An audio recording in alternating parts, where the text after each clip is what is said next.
Virtuvės baldų ir prekybos uždaroji akcinė bendrovė Vokiai 3 dar kartą įrodė, jog savo rinkoje Lietuvoje jie lyderiai. Mat šiemet parodoje Baldai 2000 vykusiame lietuviškų baldų konkurse Vokės dizaineris Vaclovas Mazaliauskas buvo vertintas aukščiausio apdovanojimų už gaminį kaštonas. Jo gamyboje naudojamos tik atspariausios agresyviai virtuvės aplinkai medžiagos. Virtuvė išsiskiria labiau horizontaliomis linijomis, bet tos spintelės gali būti su rankenėlėmis ir vėjų. Kaštone nėra aukštų spintelių, nes anot dizainerio Vaclovo Mazaliausko virtuvės jau nebeatlieka sandėlio funkcijų. Viliojanti naujovė išvažiuojamas pusryčių staliukas, slepiamas po pagrindiniu stalviršiu, o tai aktualu mažoje virtuvėje.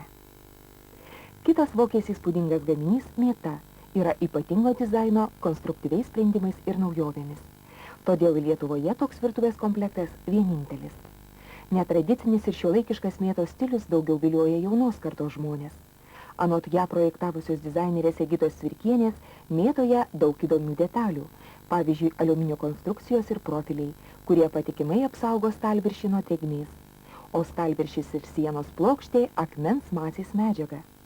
Pakabinamos spintelės taip pat netradicinės, nes į virtuvę reikia žiūrėti kaip į estetiškai išbaigtą ir gražų baldą. Tuomet joje bus gera ir pasėdėti, ir šeimininkauti. Tad naujieji Vokės 3 baldai išties patenkins jūsų poreikius turėti modernę ir jaukią virtuvę.